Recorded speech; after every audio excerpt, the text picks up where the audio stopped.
आप सभी का ऑनलाइन मैथमेटिक्स क्लासेस में स्वागत है।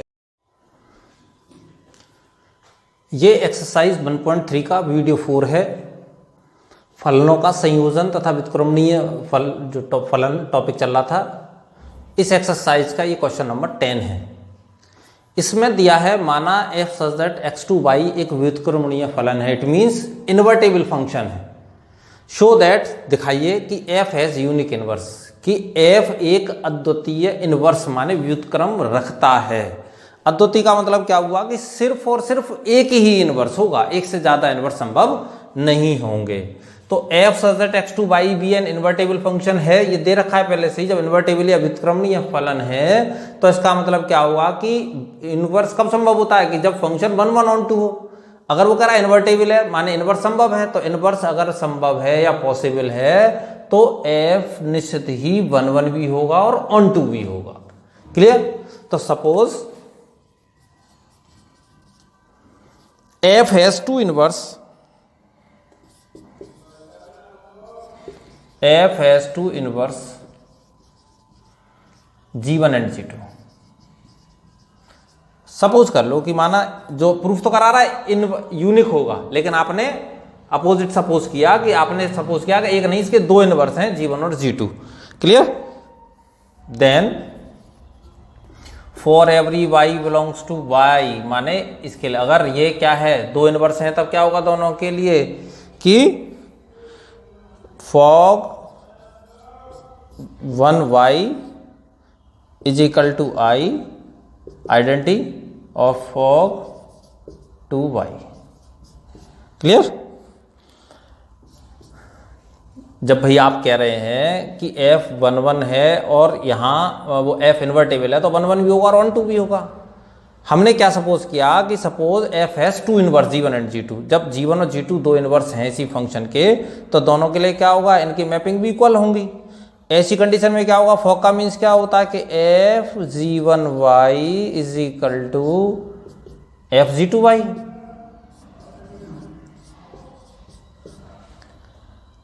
हम f को पहले से इन्वर्टेबल माने 1 1 ऑन 2 कह चुके हैं, तो 1 1 ऑन 2 का इट मीन्स क्या होगा कि ये इंप्लाई करेगा G1y is equal to G2y।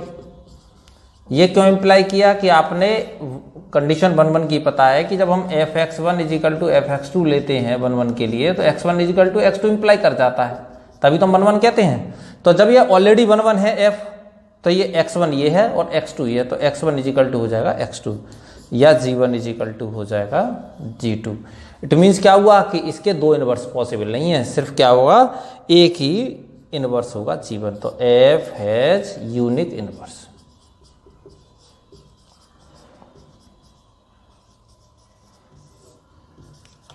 Answer. इसके बाद एक और क्वेश्चन देखते हैं इसी एक्सरसाइज का, क्वेश्चन नंबर 13 है। देखो ये क्या है, f सच दैट R2R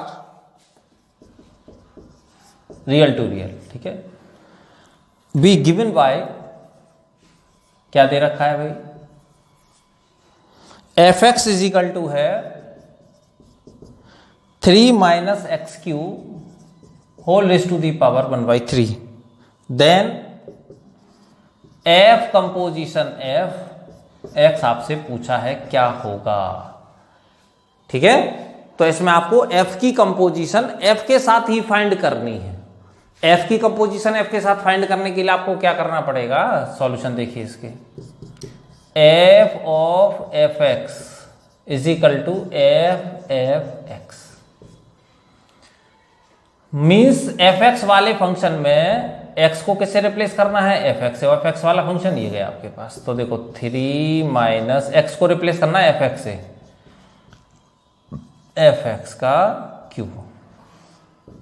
दोबारा समझो, x की जगह लगा दिया fx, जो पावर थी जो मल्टीप्लीकेशन होता है वो एज इट इज रहता है, प्लस माइनस उससे कोई चेंज नहीं करते। अब यहां fx की वैल्यू पुट करो, fx की वैल्यू क्या थी, 3 माइनस एक्स क्यू का क्यूब पावर 1/3। देखो दोबारा से समझें, fx की वैल्यू ये पूरी है, ये fx की वैल्यू लगा दी है, इसकी पावर पहले से थी वो लगा दी, इसकी टोटल की पावर थी ये लगा दी, 3 माइनस था वो एज इट इज रहा। क्लियर? अब देखो इसको 3 माइनस